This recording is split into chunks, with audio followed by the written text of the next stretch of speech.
Happy Friday, parents. I hope that you had a great week and you have an even better break. So, starting today, we are on Thanksgiving break until November 30th.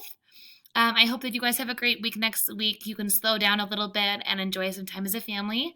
I know that this Thanksgiving might feel a little bit different, but I just want you to know how thankful I am for you and your kiddos, and I hope that you can really relax and enjoy.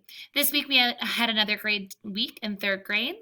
We worked on a word learning strategy in reading that was very helpful to help the kiddos slow down and really understand how to break apart words to find the meaning and definition, and they did an awesome job. In writing, we completed our country's writing, so be on the lookout for that in their Google Classroom, or I will be printing them and sending them home after break. In math, we continued area, and the kiddos are doing a really good job and making a lot of real-world connections to the math.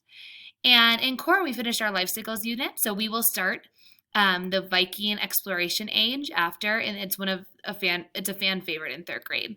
And so please also look through those Friday folders. A lot of awesome grades, a lot of really good work, and then a fun craft for your families as well. They loved making them, and so they're excited to give them as gifts to you guys. I hope that you have a very good break, and I will see everybody on the 30th.